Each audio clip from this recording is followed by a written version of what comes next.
analizar, nos convendrá en algún momento ejecutar el método gráfico y en otros el método analítico.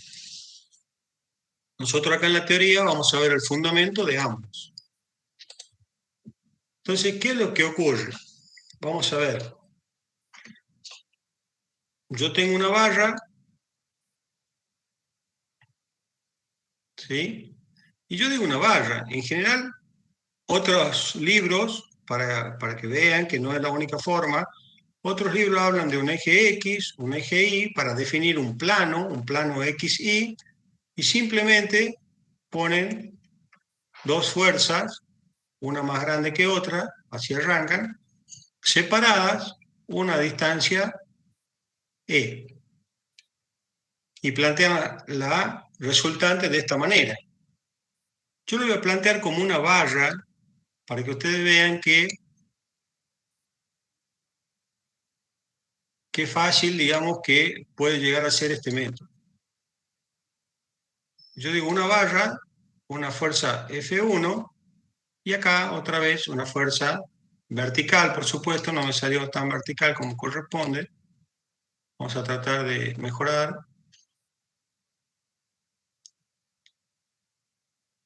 Una fuerza F2 separadas la distancia E. Bueno, de hecho que sobre la barra va a haber una fuerza equivalente al efecto que producen estas dos fuerzas. ¿Sí? Entonces, de hecho que la fuerza resultante, el módulo, será igual al módulo de la fuerza 1 más el módulo de la fuerza 2. Comúnmente esto se escribe directamente como Fr igual a F1 más F2. Pero esta parte no es del todo correcta escribirla así. Cuando ustedes adquieran la práctica ya van a poder hacerlo así. Pero lo correcto es que se escriba de esta manera. Ahora, el tema es, esta fuerza resultante, ¿por dónde pasa? ¿En qué lugar de la barra está ubicada? ¿Cómo dirían ustedes que se puede determinar el lugar por donde pasa esta fuerza que reemplaza a estas dos y cumple el mismo efecto sobre la barra?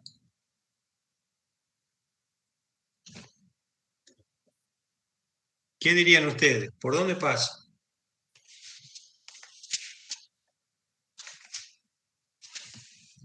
Por un punto intermedio entre ellas.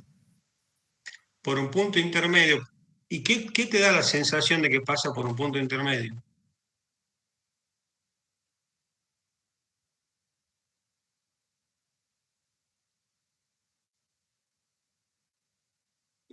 ¿Qué sería que te da esa sensación de que es por ahí? ¿A qué obedece la intuición esta que vos me decís?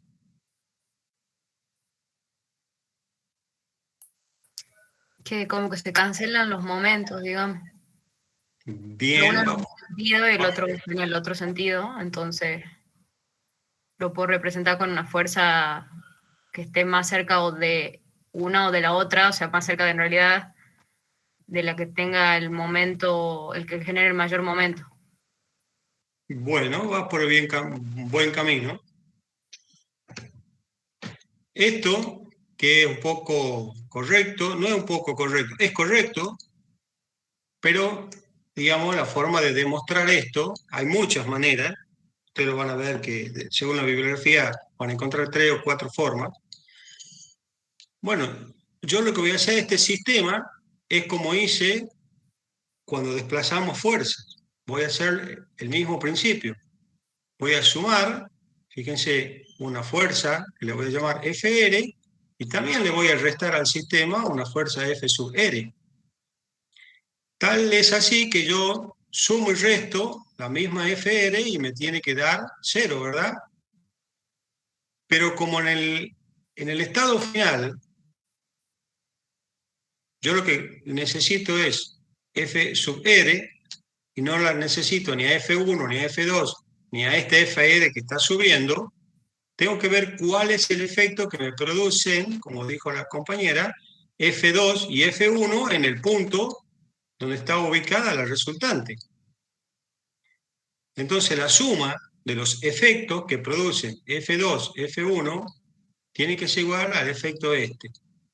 Para que, como acá no hay momento, tiene que ocurrir que el efecto del momento de F1 con respecto a donde está ubicada esta distancia, le vamos a llamar E1, tiene que ser igual al efecto que produce la fuerza 2 con respecto a E sub 2. Entonces yo, E sub 1 y E sub 2 son arbitrarios, ¿no es cierto? Porque no sé dónde está. De tal modo que E sub 1 más E sub 2 indiscutiblemente es E, la distancia entre las dos. Y la otra que tengo es que F1 por E sub 1 tiene que ser igual escalarmente o vectorialmente, para este caso es lo mismo, fíjense, porque están a distancias opuestas, ¿sí? Por eso lo coloco así simplificado, igual a F2 por E sub 2. Y esto es un sistema de 2 con 2, y además sé que F1 más F2 es F sub R. Bueno, de acá si uno despeja, por ejemplo, a E sub 1, puede decir que E sub 1, ¿a qué es igual? A E menos E sub 2.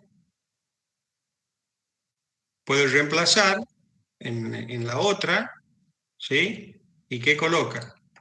F sub 1 por E menos E sub 2, que esto es E sub 1, es igual a F2 por E2. Bueno, de aquí trabajando puedo sacar E sub 2. ¿De acuerdo? ¿Se entiende? Sí. Bueno, ¿a qué les parece que va a ser igual E sub 2?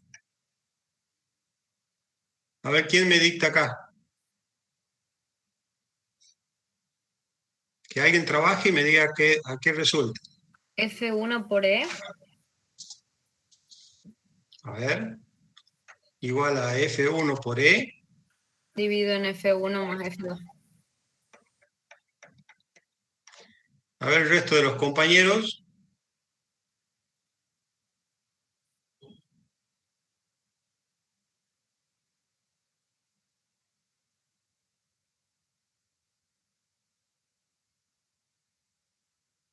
¿Es correcto eso?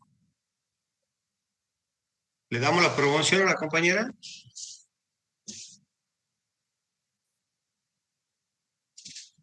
Sí, profe, está bien así. Muy bien, así está. Bueno, eso creo que lo tienen acá en el apunte. Ahí está, punto de aplicación, R, F1 por D1, F2, etc. Acá tienen lo que acaba de decir la compañera, ¿sí? Ya sea indistinto, van a poder obtener cambiando F1 por L o F2 por L, van a obtener D1 o D2 para este caso. Bueno, acá, fíjense, Esto perdón. solo se cumple, ¿verdad? Cuando, digamos, está en equilibrio la barra, ¿verdad? No, la barra no está en equilibrio. La barra no está en equilibrio. Yo lo que estoy obteniendo es una excelente cuestión para darlo ahora. Fíjense que la barra no está en equilibrio. Originalmente la barra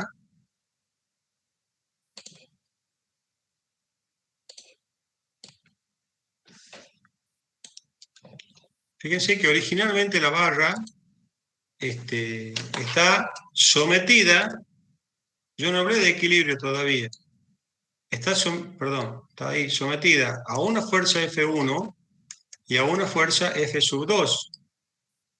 ¿Sí? Este es el esquema a la que está sometida la barra o este plano, digamos, según la teoría, el libro que ustedes tomen.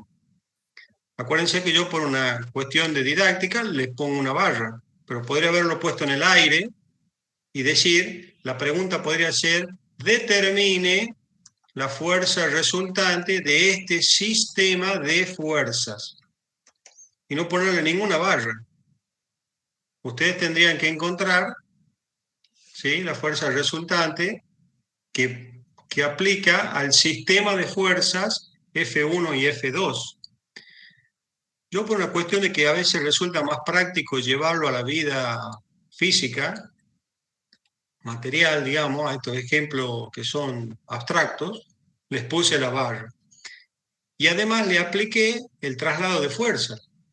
Puse esta FR y esta otra que compensa a esta y a esta.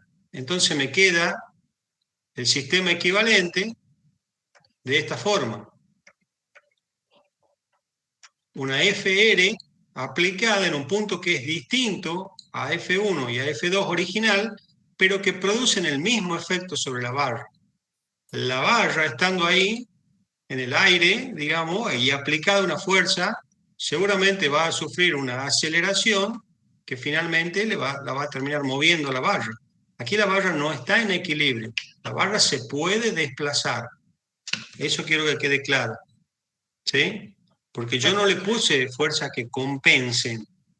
Lo que hice es obtener una fuerza que sea equivalente al sistema que estaba original.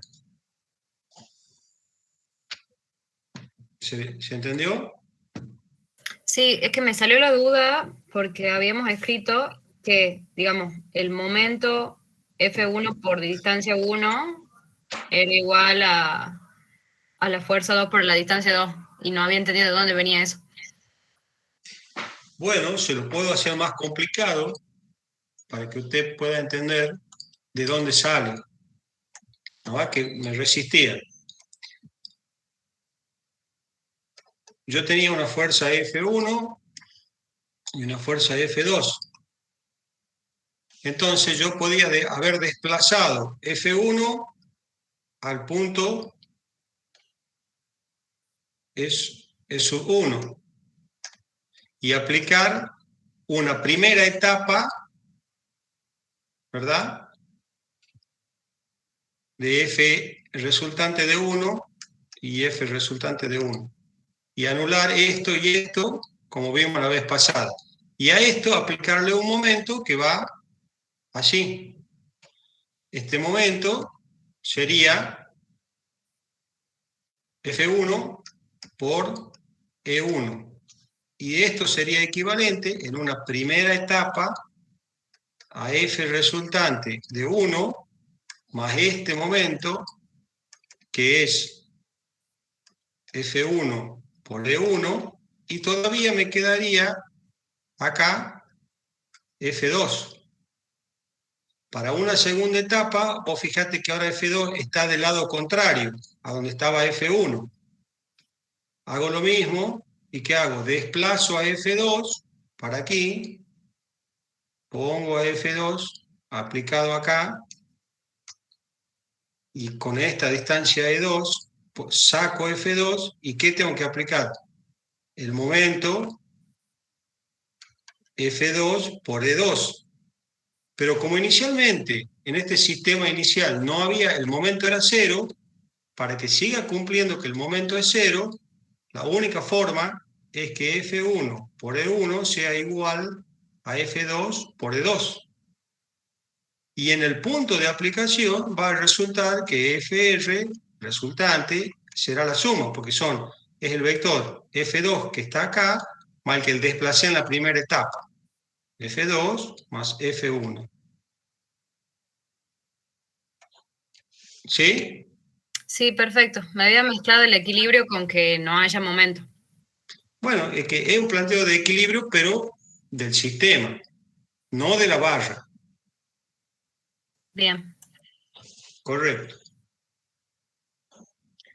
Y acá vemos perfectamente la aplicación del traslado de fuerzas que vimos antes. Bueno, esto se repite, por supuesto, yo hice con dos fuerzas, pero es totalmente equivalente, ¿no es cierto? Si yo tengo un sistema de fuerzas paralelas de dos o más fuerzas, ¿sí? Digamos, una cantidad de fuerza. Inclusive se repite si yo tengo una fuerza que va en sentido contrario, ¿sí? Porque la aplicación es lo mismo. Cuando haga la suma y cuando haga la suma de momentos, me va a dar lo mismo, ¿sí? Esto tendrá una resultante que vimos que la de estas tres estará por acá y la de este con esta estará quizá por acá. Entonces esto será la suma de estas tres y cuando la ponga la otra, restando, se desplazará un poquito y restará esta figura. Esto lo tienen que practicar, lo van a ver en la práctica, pero ustedes también tienen que ir aplicando la teoría a esta situación. Bueno, hay una forma gráfica para hacer esto. Hay dos métodos muy conocidos. El método de hacer el producto de forma gráfica y el otro método que se llama el método del polígono funicular, cuando hay muchas fuerzas. Para cuando hay pocas fuerzas, por ejemplo, paralelas, ¿sí? Vamos a hacer dos en el mismo sentido, ahí para que se entienda bien esto, ¿sí? Hay un método gráfico que creo que ustedes lo tienen acá en, en el apunte, que es este. Observen que en ambos lados yo pongo a continuación de una fuerza la otra fuerza, F1 y F2. Y del otro lado, F2 con F sub 1. Hago una cruz que indicaría la proporcionalidad de fuerzas, o sea, fuerza por distancia, estoy haciendo básicamente, en escala de longitud y en escala de fuerza, estoy haciendo el producto, y ese producto, el equilibrio, me da el paso de la resultante. Vamos a hacerlo paso a paso. Tengo F1 y F2. Yo ya sé que la resultante es la suma de las fuerzas en forma escalar. Lo que tengo que determinar es por dónde pasa la resultante. Entonces, ¿qué hago? Trazo una perpendicular a ambas fuerzas, porque son paralelas.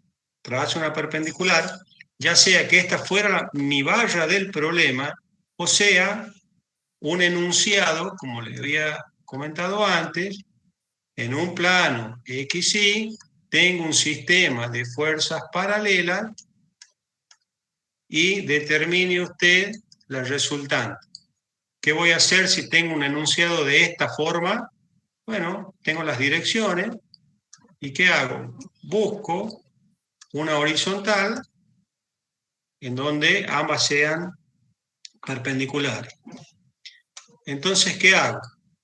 Coloco F1 de este lado y a continuación F sub 2. Y del otro lado, F sub 2 y F1. Observemos que ambos me van a dar una recta, ¿verdad? La suma de las dos me tiene que dar lo mismo, que es la resultante. ¿Se dieron cuenta de eso, verdad? Sí. Aquí lo tenemos. Ahí está, que esta paralela me da igual a esta otra, que yo tengo la resultante en ambos extremos.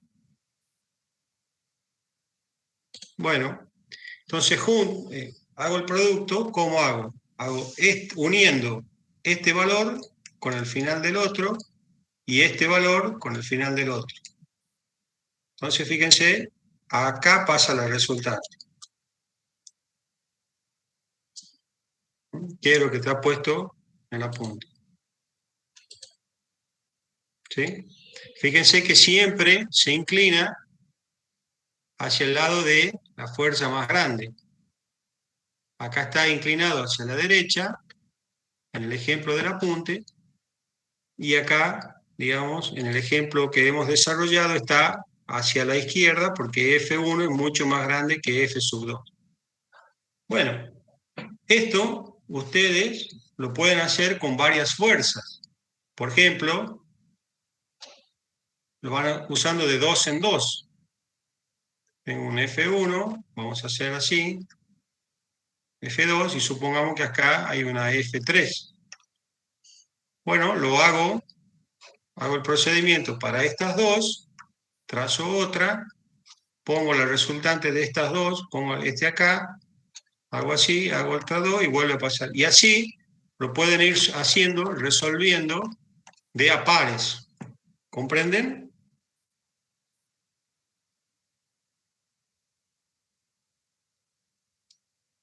Hay un sí rotundo. Sí, ingeniero. Sí. Sí, Sí, profe. profe. Muy bien.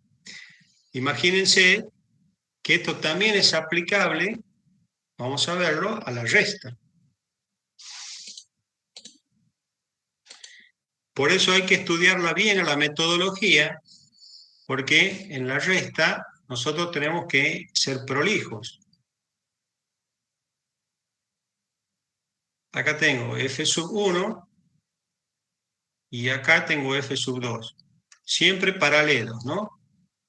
Por ahí no resulta muy evidente acá en el gráfico, pero son paralelos. Entonces, el método, ¿qué me decía? Pongo f sub 1 y a continuación de f sub 1 pongo f sub 2. Voy a salir desde acá y f sub 2, fíjense que un módulo más grande que f sub 1 terminaría por acá. Ahí estamos, ¿ven? Lo puse a la par para que se entienda, pero son colineales. Y en F2 tengo que hacer lo mismo. A partir de aquí, porque acá arranqué con F1, a partir de aquí pongo F sub 2, que me daría acá, o sea, el mismo vector que está puesto ahí. ¿Y qué tengo que poner a continuación de F sub 2? Tengo que poner F sub 1, que es más pequeño. Estaría dando por acá. Ahí está. Ahí estaría F1. Entonces, a ver que alguien me diga, tengo que unir el final de F1 con el final de la suma esta. Sería acá. ¿Sí? ¿Así es? Sí. Observen acá para que no nos perdamos. Fíjense, la mitad donde está F1 con el final de la suma del lado derecho. Entonces yo tengo que hacer ese método. La mitad de la izquierda con el final de la suma de la derecha. Vamos bien. Entonces tengo que unir estos dos puntos con una recta. Ahí. Y después tengo que tomar, fíjense el método, tengo que tomar la mitad, o sea, al final de la f sub 2, con o sea, la mitad de la suma, donde termina f sub 2, de la derecha, con la resultante de la izquierda al final. Entonces esto me está indicando, ¿dónde está el final de esta suma? Perdón, la mitad, está acá. ¿Y dónde está el final de la otra? Está acá. Y la junto. Entonces la pregunta es, profe, ¿y a dónde se juntan? ¿Dónde dirían ustedes que se juntan?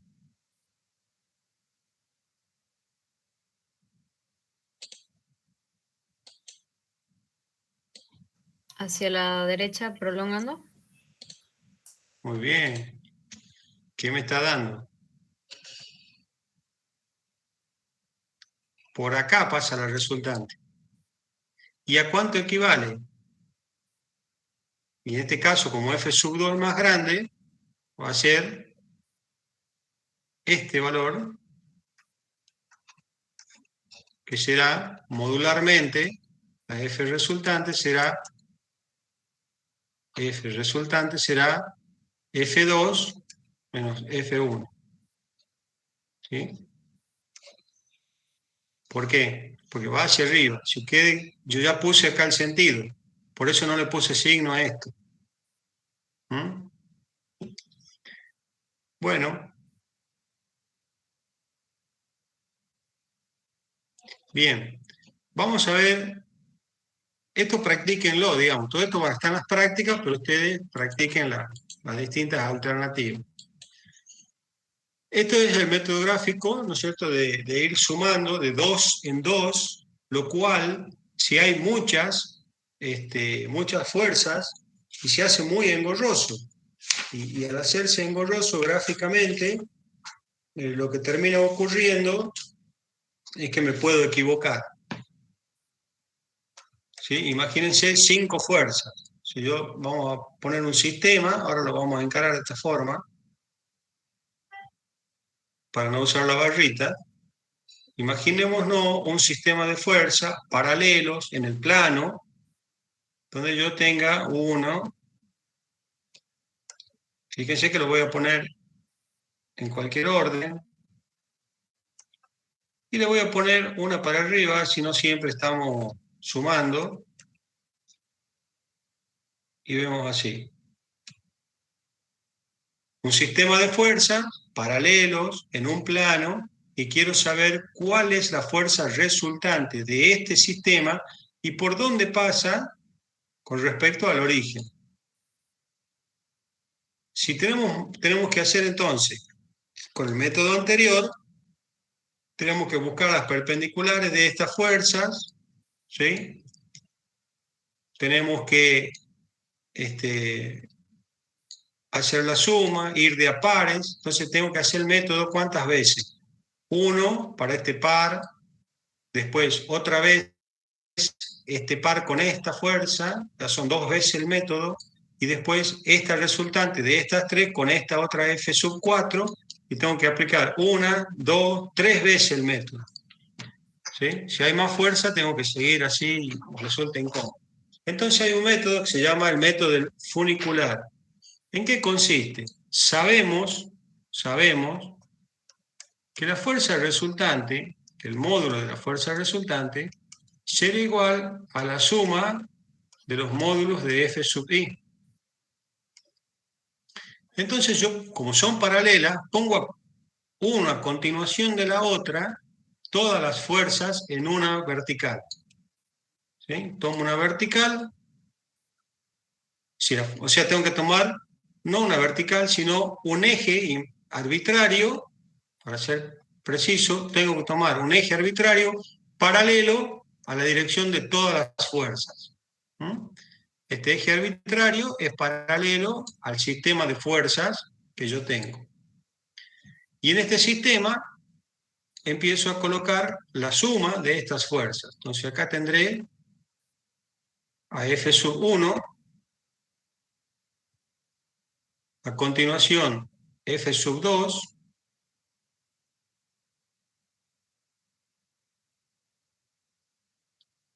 disculpen acá la improlijidad, pero resulta difícil a veces dibujar. A continuación F sub 3,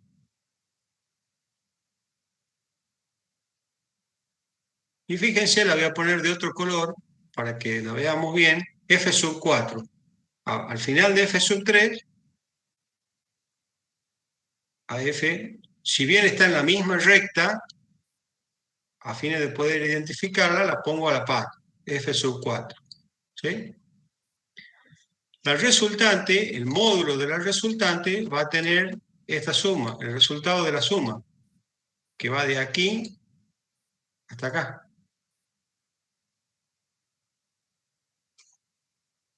Este es el módulo de la fuerza resultante. Ahora yo lo que tengo que determinar es, en este sistema de fuerza, por dónde pasa. Para eso, el método establece, dice, más o menos a la mitad de la fuerza resultante, ¿sí? Aplique, que sería más o menos esta parte, aplique a una distancia de cualquiera que entre en la escala del dibujo, aplique la ubicación de un polo arbitrario. A una distancia de que te permita dibujarlo en la hoja. A partir de este polo arbitrario, una todas las fuerzas con este centro polar. Entonces voy a unir con una recta, que la voy a llamar la recta 1, y a esta recta le llaman rayos, no sé por qué, pero así le llaman. Una, el polo con la fuerza, con el principio y el fin de la fuerza 1. Acá, principio y fin de la fuerza 2. El rayo número 3. Fíjense acá, con el principio y fin de la fuerza 3. 4. Y el principio y el fin de la fuerza 4, que será el rayo 5. Observen que el rayo 1 y 5 son los que están coincidiendo con el principio y el fin de la fuerza resultante. ¿Sí? Entonces, yo lo que voy a hacer en el método es trazar una recta acá, continuar la dirección de cada una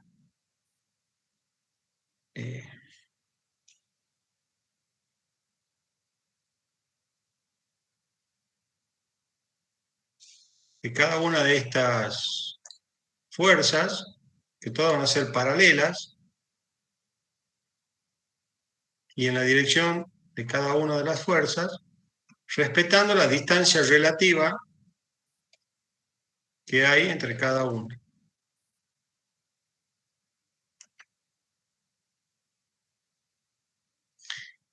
Sé que a la fuerza 1 la puedo descomponer en los rayos 1 y 2, porque así me indica el método. La fuerza 1 está descompuesta en dos direcciones, que son el rayo 1 y 2, que serían dos fuerzas. Fíjense que a partir de O sería la fuerza rayo 1 y la fuerza rayo 2. Si vos sumás F1 F del rayo 1 más F1 más F del rayo 2, tenés un triángulo de composición de fuerza. Entonces acá tomo cualquier punto arbitrario de F1, donde yo arranqué esto, y voy a trazar una paralela al eje 1, en este punto arbitrario, paralela al rayo 1, y en el mismo punto una paralela al rayo 2.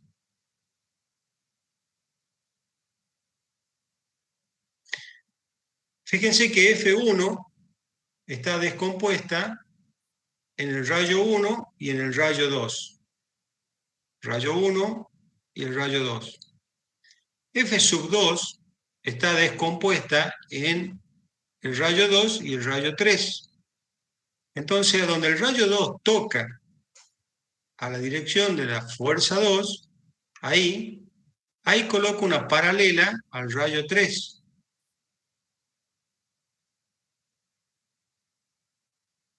Este es paralela al rayo 3. Y sé que donde se cortan 2 y 3, con la recta de acción de F2, se encuentra F2. Hago lo mismo con la fuerza número 3. La fuerza número 3 está entre el rayo 3 y el rayo 4. Y entonces está acá. Digo, trazo justo en este punto una paralela al rayo 4.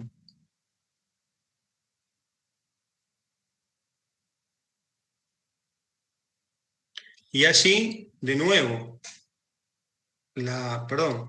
acá estoy en la fuerza 3. Este es el rayo 3 y el rayo 4, que sería este. Y la fuerza 4, que está acá, está entre el rayo 5, que es este, ¿cierto? El rayo 5 y el rayo 4.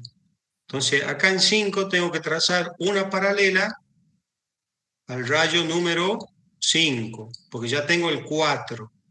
Fíjense que el rayo 5 es un poquito menos empinada que el 4. Entonces va por acá. Este es el rayo 5. La resultante, ¿dónde se encuentra? Donde se cortan, fíjense, ¿cuál es el rayo? El 5 con el 1. ¿Se dan cuenta? Con este método. Sigo el rayo 5 hasta donde lo corta el rayo 1. Ahí está. Entonces la fuerza resultante pasa en este lugar.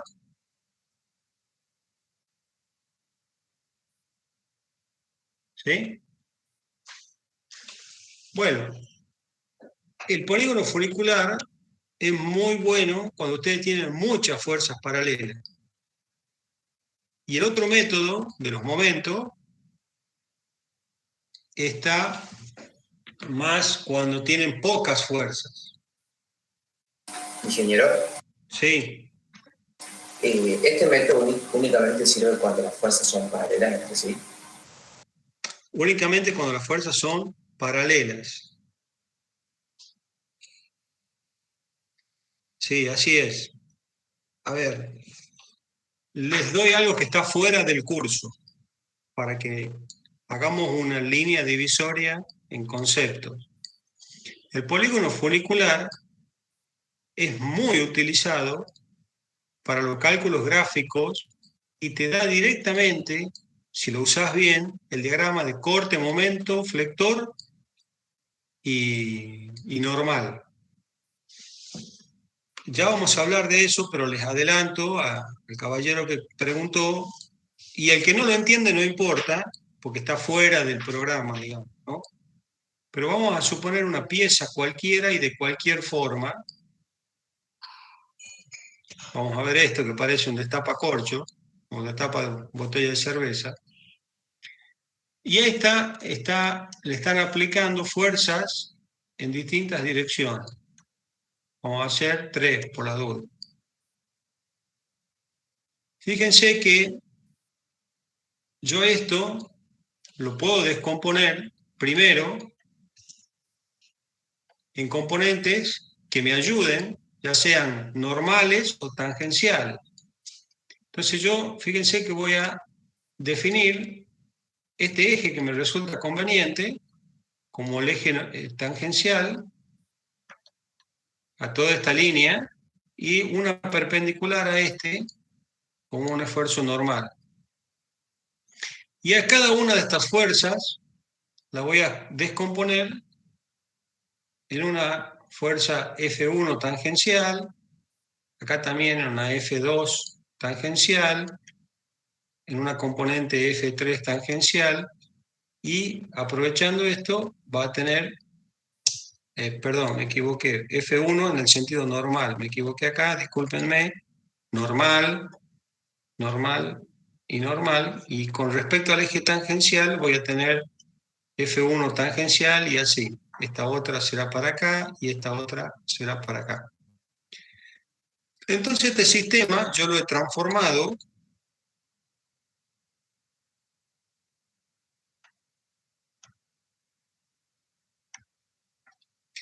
en una barra, ¿no es cierto? Esto que está en rojo se ha transformado en una barra a la cual le estoy aplicando una fuerza que es así, otra que es así, otra que es de esta forma, y después tengo acá una así, otra acá y otra acá. Observen que sobre el eje de las tangenciales tengo todas paralelas. Entonces puedo encontrar la resultante de esta fácilmente, armando estas 3. Digamos, esta que está aquí. Y sobre esta no tengo ningún problema porque están todos sobre la misma línea, entonces la resultante es una suma algebraica directamente. Ya teniendo este paso, listo, tengo acá la resultante. ¿Sí? Será la suma de estas 3, que por lo visto estas 2 de la derecha es más grande que el de la izquierda. ¿Entendés? Esta acá, esta componente de la resultante, y en esta vertical, la componente de la resultante, por el teorema de Pitágoras, ¿sí? La resultante será esta. Fíjense qué rápido yo pude hacerlo gráficamente y no me enredé con ninguna ecuación matemática donde le puedo errar a las distancias, a los ángulos, me vuelvo loco. Acá simplemente con un método gráfico encontré la resultante. Posterior a esto, y esto fuera, por supuesto, del programa que estamos viendo, posterior a esto, si yo al polígono funicular, fíjense,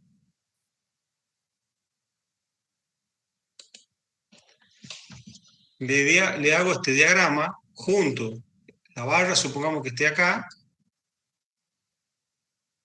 ¿cierto? Que sea esta la barra. El diagrama de momento de la barra es directamente esto. Esta gráfica en centímetros multiplicada por la escala de fuerza y multiplicada por la escala de longitud. Listo, ya tengo el diagrama de momento. Se acabó la historia, ninguna discusión. Bueno, nosotros, por un alcance del curso, no llegamos hasta ahí. Pero si ustedes leen el Merian, el libro de estática del Merian, que les recomendamos nosotros en la bibliografía de la asignatura, van a llegar a tener todos estos métodos y el desarrollo. Nosotros no los llegamos hasta ahí porque directamente tenemos que darle todo el curso de estabilidad. Entonces, básicamente nosotros, ¿qué hacemos? Llegamos hasta acá. ¿Sí? Una fuerza resultante por método analítico o método gráfico. Y después, las gráficas de corte, momento y normal, que las vamos a ver adelante, las vamos a ver solamente por el método analítico. ¿Sí? El que no ha entendido, no se preocupe, pero solamente quería ilustrar la importancia del manejo de los métodos gráficos. Simplemente eso. Para las prácticas, hasta donde nosotros llegamos, con el método analítico, ustedes van a andar muy bien. No tengan ninguna preocupación.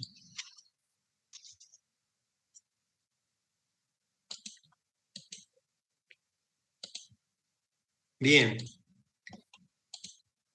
Siguiendo el apunte, estábamos acá. ¿Sí? Hemos visto esto, hemos visto la resta, acá tenemos un vector paralelo que está en sentido contrario a los anteriores. Ustedes observen cómo con la resta siempre el vector resultante sale fuera de donde estaban los dos. Me acuerdo, cuando iniciamos esto, que siempre habían planteado que la resultante se encontraba en medio de las dos fuerzas. Bueno, eso puede ocurrir, de hecho ocurre, cuando las dos fuerzas son paralelas y en el mismo sentido. Pero cuando vos tenés una fuerza con un sentido contrario, tengan cuidado porque hace que la unión esté fuera de la distancia que están entre las dos, como ya lo hemos visto practicándolo y como está acá en el apunte.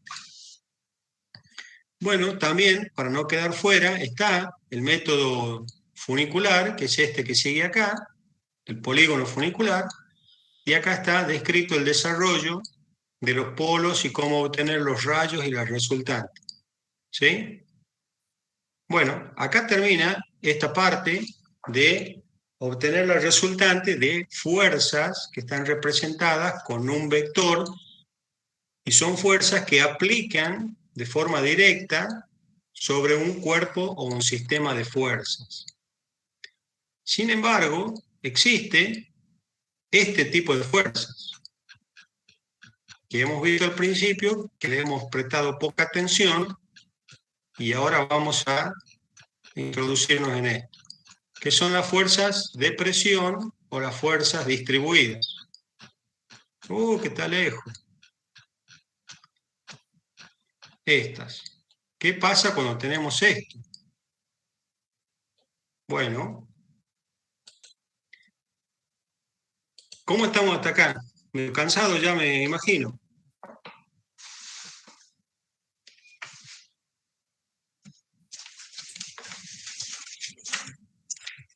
¿Están ahí o se cortó la comunicación? No, sí estamos. ¿A dónde estamos? Estamos, profe. Como decía en el año pasado,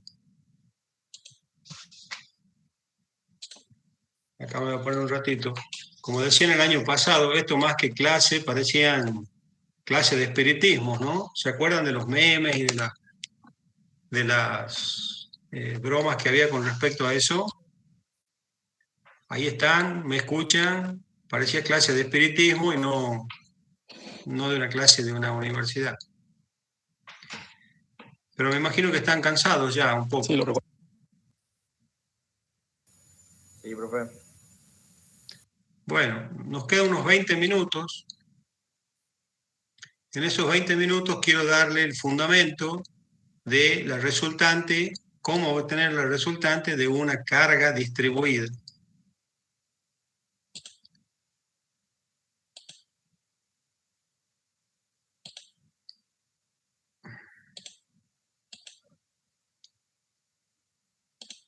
Ahí está. ¿Todos pueden ver la pantalla en blanco? Sí. Sí, profe. Sí, se ve. Bueno. Bien. Para poder entender bien el tema de la carga distribuida, yo tengo que hacer uso de una teoría que la hemos dividido en partes. Si ustedes ven el programa, y esto viene a relación de lo que le habíamos anticipado en la presentación de la materia, si ustedes ven el programa, hay una bolilla, la inicial, la bolilla número 1, que habla de propiedades de las áreas planas. Y nosotros cuando les comentáramos cómo iba a ser el desarrollo teórico y práctico de esta materia, le dijimos que íbamos a ir dando las bolillas, no en ese orden totalmente cronológico como está ahí, sino que le íbamos a ir dando a medida que usamos las herramientas. Entonces ahora vamos a ver una parte de esa bolilla de propiedades de áreas planas, porque la necesito ahora para poder explicar la resultante de una carga distribuida. Ustedes deben acordarse de Física 1 y de alguna parte de álgebra, a lo que se le denomina momento estático de un área o momentos de primer orden. ¿Recuerdan eso? Yo no. Bueno, no importa, igual lo vamos a poner en el aula virtual después, y básicamente es esto que está acá. ¿Sí? El momento estático de una superficie o momento estático de primer orden es una de las primeras cosas que hay en la materia de estabilidad o de estática de los materiales.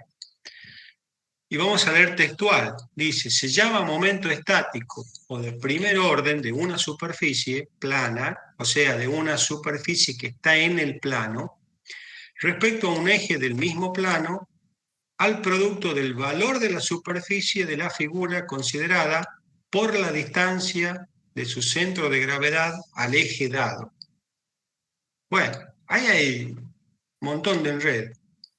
Ustedes cuando han visto Física 1, han visto el centro de masa. ¿Todos saben lo que es el centro de masa? Sí, profe. A ver si estamos todos de acuerdo. El centro de masa es, si yo tengo un cuerpo que tiene un cierto volumen y una masa, el centro de masa es el punto interior de ese cuerpo a donde yo ficticiamente puedo concentrar toda la masa.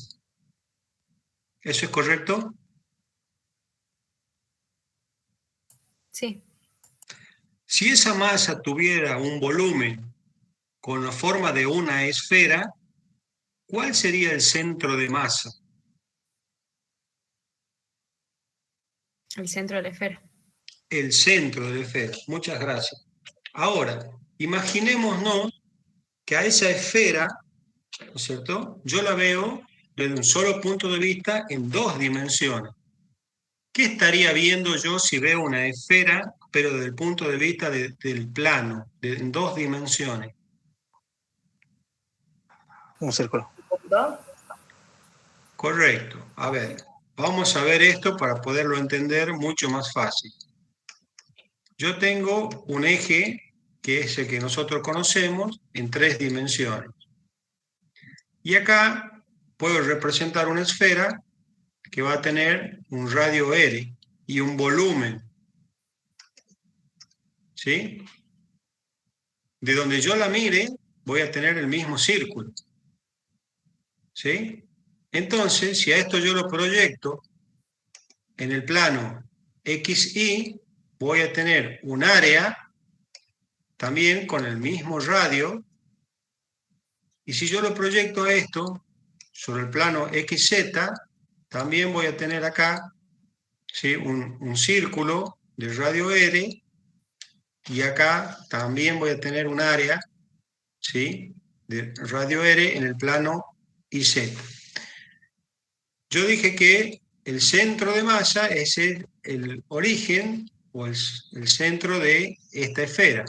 Por consiguiente, en las proyecciones voy a tener que en el plano tengo... Uy, qué feo. En el plano voy a tener un círculo, tratemos de que sea un círculo, o ustedes tomen la imaginación, y este círculo va a tener un radio R. Ahora, si yo les digo, ¿dónde está el centro de esta área? ¿Qué dirían ustedes?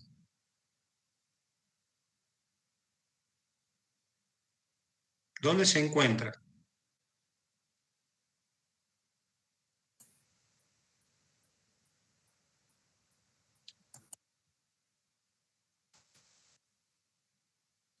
¿Dónde, chicos? En el centro del círculo. En el centro del círculo, correctamente. Y si yo lo tuviese que posicionar en un eje así, diría que está acá. X del centro. ¿Mm? Perfecto. Ahora, la pregunta es, si yo tuviese un área o acá un volumen desconocido que se representa en cualquiera de estos 3 planos por un área, que el valor del área es conocido, pero la forma no, es una forma irregular, ¿dónde estaría, según ustedes, el centro o el baricentro de esta área?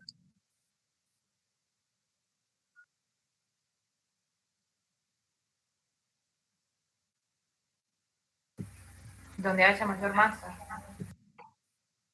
Y no sé, estaría hacia un lugar donde habría mayor masa. ¿Sí? Correcto eso. Muy bien. Para eso, entonces, para poder determinarlo y calcularlo, surge, digamos, lo que se llama la definición del momento estático S sub X. Así se lo determina. Esto, S sub X, digamos, es la determinación de lo que se llama momento estático de un área o superficie.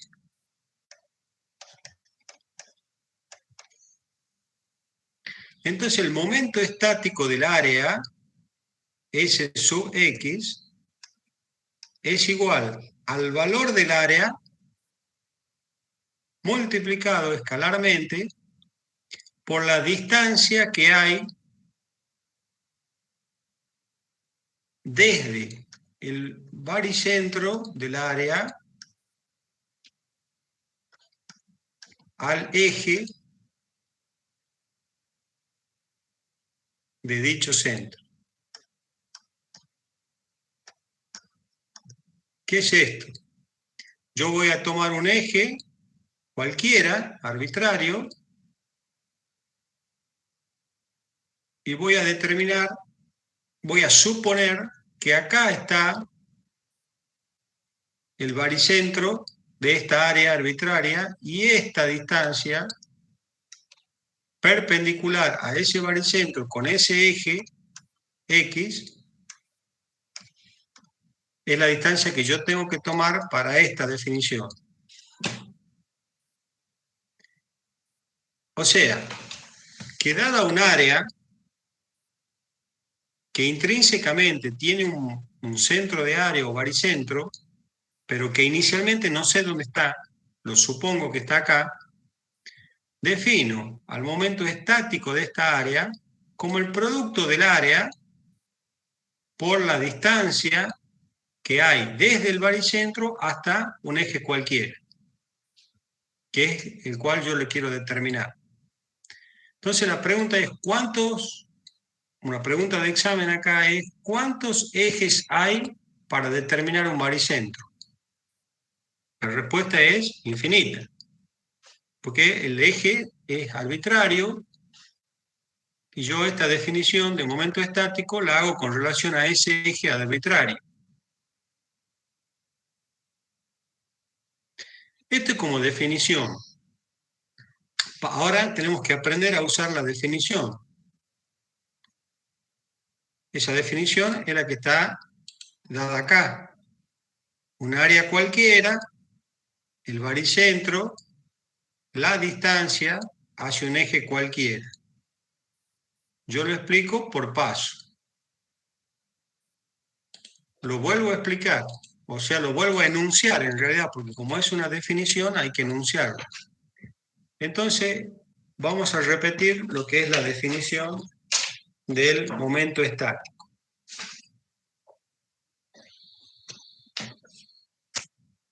Vamos a decir, si yo tengo un área cualquiera,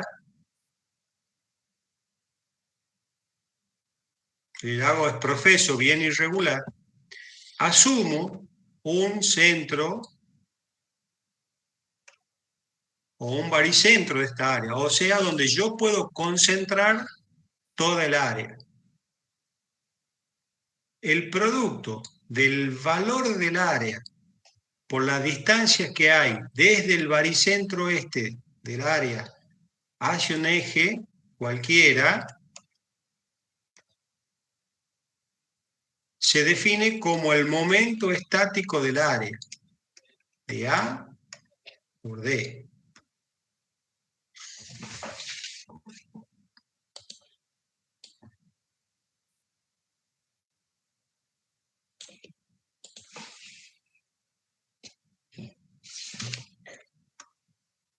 Se entiende como definición, ¿verdad? Sí, ingeniero. Bien. Entonces, ¿qué es lo que tengo que hacer? Fíjense que una forma de calcularlo a esto es que si yo tengo un área, puedo tomar una diferencial de área.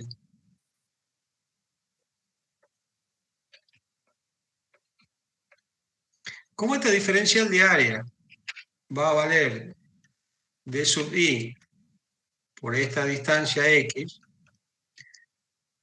yo puedo asumir que esto es un rectángulo en estas condiciones, y en el rectángulo sé que el baricentro de este rectángulo lo conozco muy bien. Entonces ya estoy manejando un sistema de ejes arbitrarios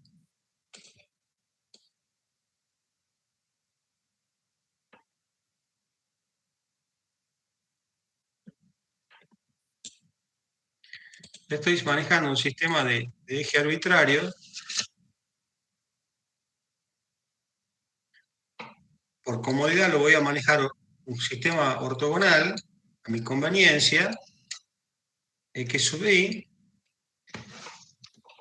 donde ya sé dónde está posicionado este baricentro con respecto a i, que será i sub i, ¿cierto? Fíjense que la distancia que hay entre este baricentro de este diferencial de área hacia el eje, estoy viendo acá, ¿sí? Fíjense, y los límites de esta integral, fíjense que va desde i sub 1 a i sub 2. Entonces, ¿cómo obtengo, fíjense, el momento Sx de otro modo? A ver, ¿quién se anima a dictarme acá?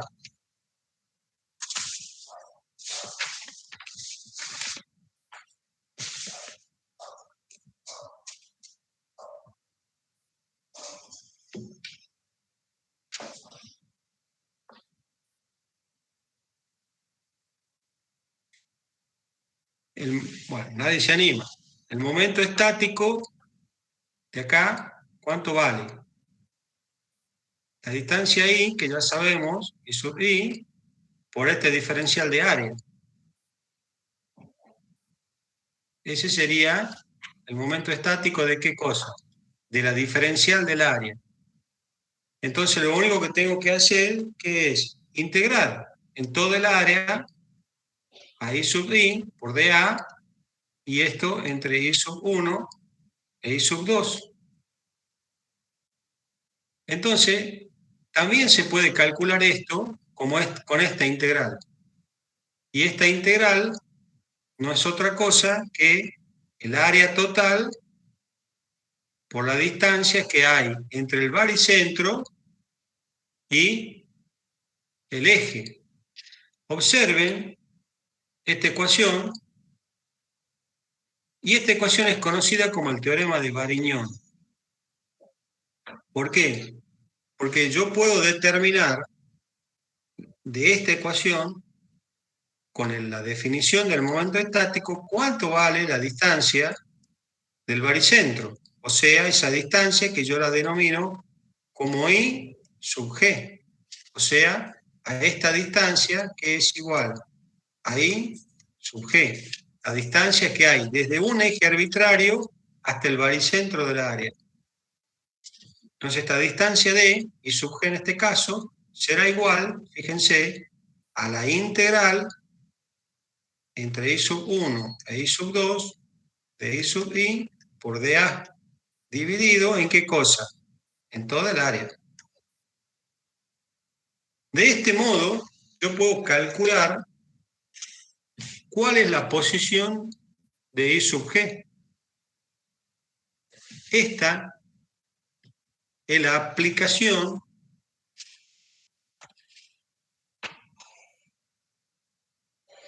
del teorema de Varignon. Es la posición del baricentro del área. Es una propiedad del área plana.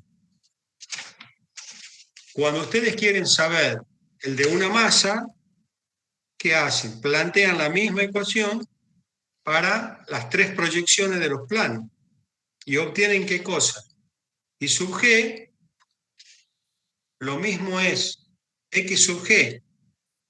X sub G será igual, fíjense, a la integral, y ahora sí, entre x1 y x2, ¿de qué cosa?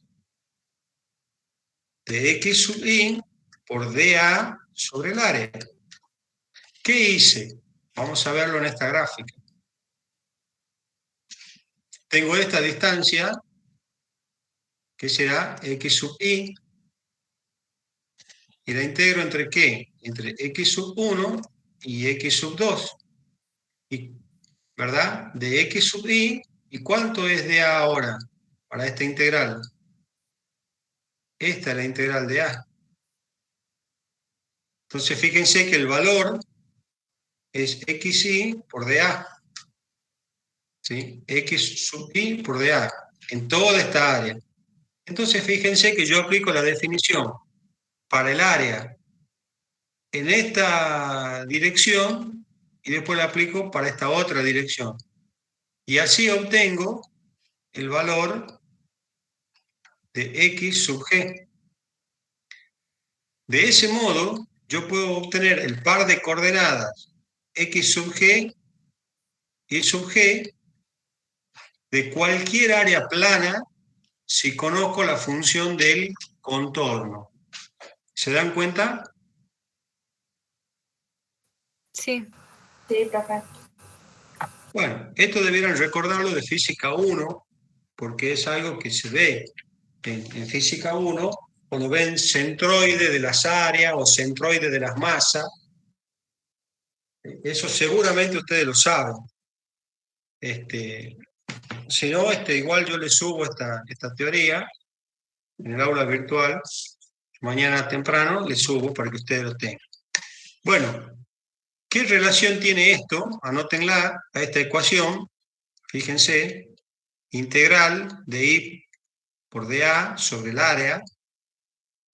Vamos a ver vamos a llegar hasta acá porque después sigue momentos de segundo orden y otros que vamos a ir viendo según necesitemos la herramienta.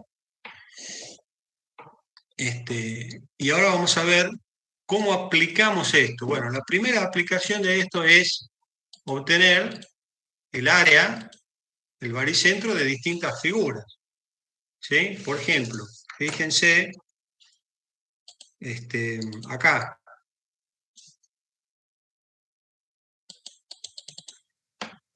Si yo tomo el eje X, como indica, sobre una de las aristas y el eje Y sobre la otra arista, el baricentro, ¿dónde está? En el centro del rectángulo o el centro del ángulo. Para una circunferencia, ¿dónde está el baricentro? Bueno, en el centro del círculo. Para el triángulo, ¿sí? Ustedes se acuerdan que eran trazando, con la forma, método más rápido es, trazando las 3 diagonales, encontraban el centro, que está a 1/3 de la base. Bueno, y así tienen distintas figuras, y ustedes pueden corroborar haciendo la integral y dividiendo en el área, la integral de cada una de estas figuras, ¿no? Esta tabla, por supuesto, también le vamos a brindar en el aula virtual como una herramienta que acompaña la teoría. Y observen que está no solo el momento, el baricentro, sino también está lo que se llama el momento de segundo orden o momento de inercia. Bueno, yo les pido que ustedes me permitan excederme no más de 10 minutitos para poder cerrarlo al tema, porque si no queda en el aire. ¿Me dan permiso para excederme 10 minutitos? Sí, profe. Sí, profe. Un poco para compensar la primera parte de la traslación de fuerza. Les agradezco mucho. Bien. ¿Qué relación tiene el momento estático con la resultante de cargas distribuidas? Fíjense que otra vez, si yo tomo un sistema de cargas paralelas,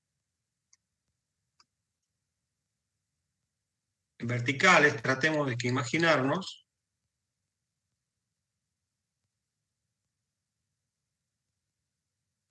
¿sí? Y lo tengo desarrollado quizás en un par de ejes X e Y, y les pregunto, de todo este sistema de fuerza, determine la fuerza resultante y determine la posición de la fuerza resultante. Bueno, digamos que sean más. ¿Qué pasa acá? Bueno, si lo hago por pares, ¿cuántas veces tengo que aplicar el método de pares? 1, 2, 3, 4, 5, 6, 7, 8, 9 veces. Y si tengo que aplicar el polígono funicular, no me va a alcanzar tal vez la hoja para resolver esto. Entonces, ¿qué digo? Bueno, como estos son tantas y en una carga distribuida, digamos, están muy, muy juntas, ¿sí? Puedo asimilar una carga distribuida a esto.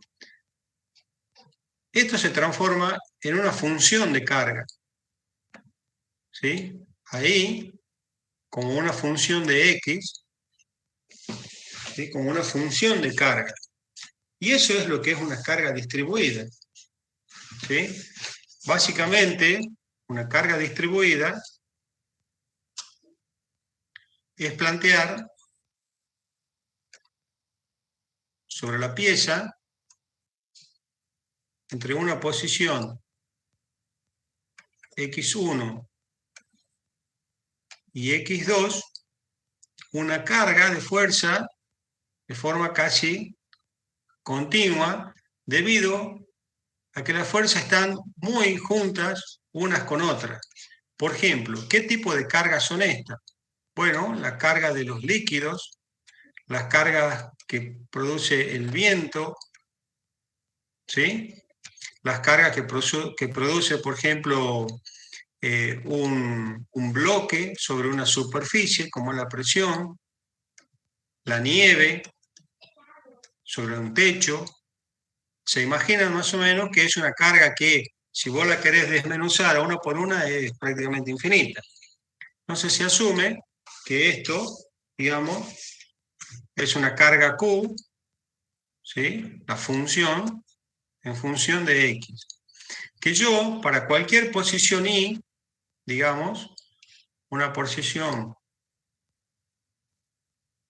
X sub Y, aplico la función en el punto Y y obtengo la carga en ese punto. O sea, acá puedo obtener Q sub I como una función individualizando el punto X sub I.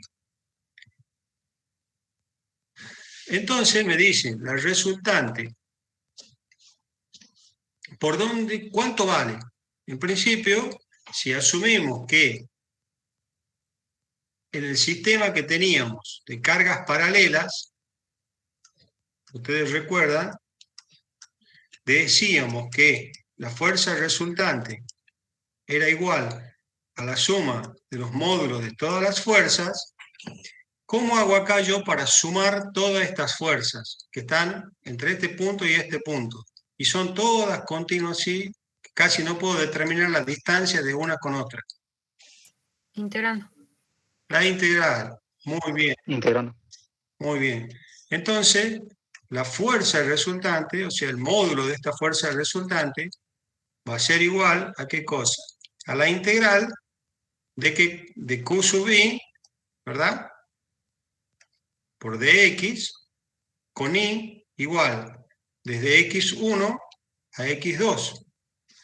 Esto no es otra cosa que la área debajo de la curva, ¿verdad? Es toda esta área que está entre el eje y el área de la curva.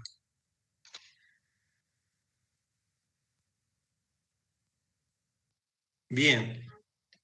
¿Y por dónde se imaginan ustedes que pasará la resultante?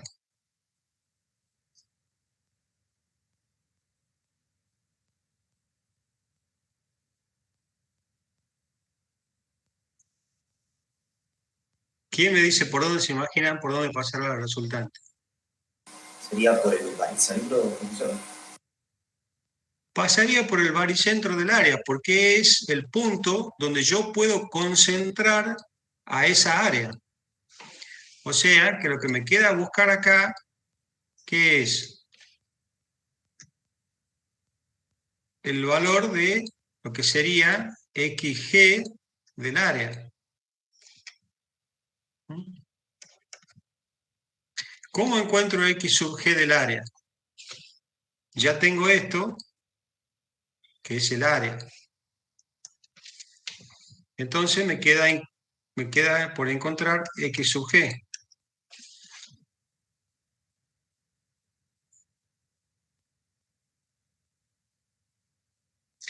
Bueno, acá hay una expresión que aprovecho, ¿qué cosa? El teorema de Varignon o el teorema del momento estático. Esto sería, fíjense, la integral entre x1 y x2 de f de x, o lo que es lo mismo, q sub i, por, en este caso sería i sub i,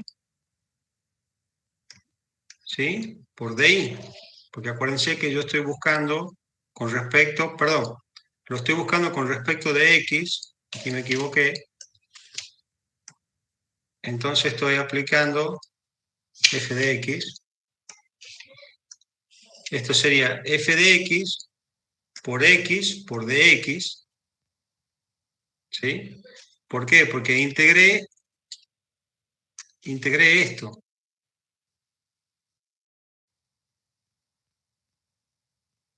¿sí? Fíjense que esto, ¿qué es? D sub x. El baricentro de D sub x con respecto de este punto es x, en el punto I, digamos, ¿cierto? Y esta altura, para tener el área, porque esto es de A, fíjense, perdón, de A es dx por f de x, porque f de x es q sub i. Este valor es q sub i. Entonces, fíjense que acá, dA, en términos de el varión, es q sub i, ¿cierto? El valor de esta altura por dx. Y esta distancia es x. Entonces, acuérdense que q sub i es la función de x, me queda f de x por dx. Y abajo me queda el área. La expresión de x sub 1, x sub 2, ¿de qué cosa? Del área total, que es f de x por dx. Bueno, tómenlo así.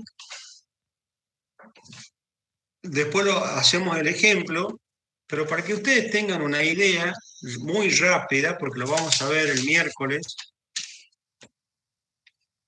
lo vamos a desarrollar mejor. Quería cerrar la idea con esto, para que no quede solo el teorema de Variñón.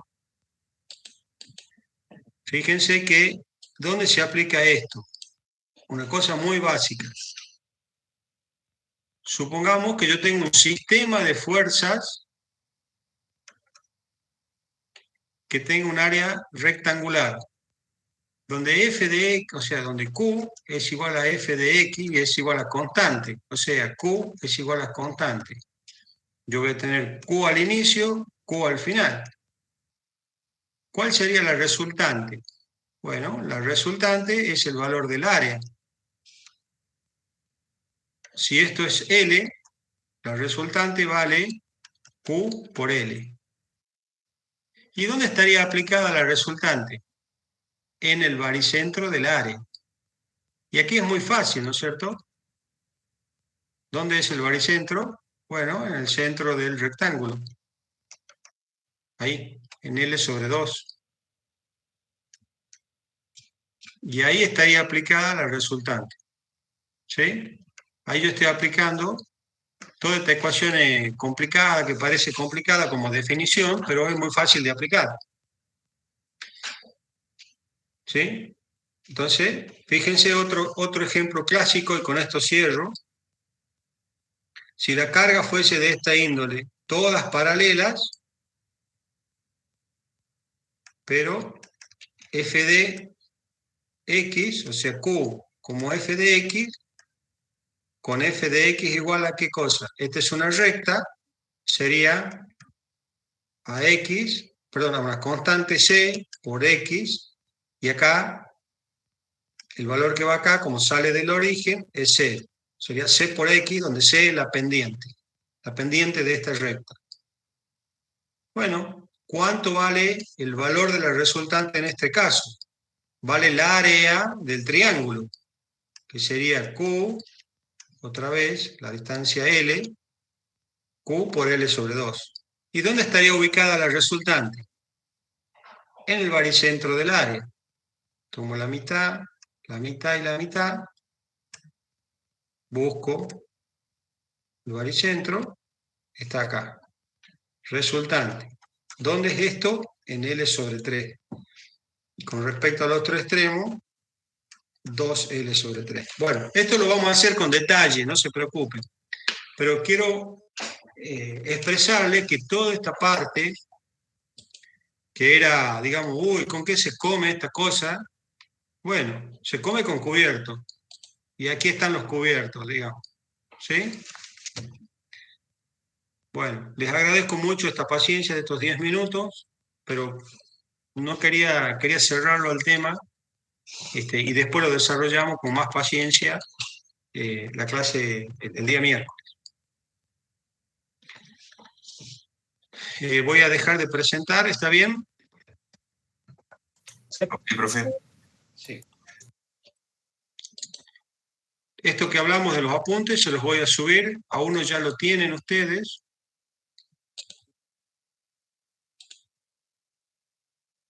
Ustedes ya lo tienen al apunte, al primero, y yo les voy a subir lo de propiedades del área plana y les voy a subir la tablita esta de las propiedades, ¿no? Espero que, sé que es un poquito tedioso la teoría de esto, hasta que le agarren la mano, y bueno, ya ustedes van a poder desarrollarlo solos, ¿no? Les pido paciencia en esta parte y que repasen estos conceptos para que puedan tomar la práctica con más facilidad, ¿no? Bueno, no los distraigo más, chicos, les agradezco la paciencia y nos estamos viendo el día miércoles. Y si tienen consulta, no dejen de mandarme un correo, un WhatsApp, lo que sea, y armamos un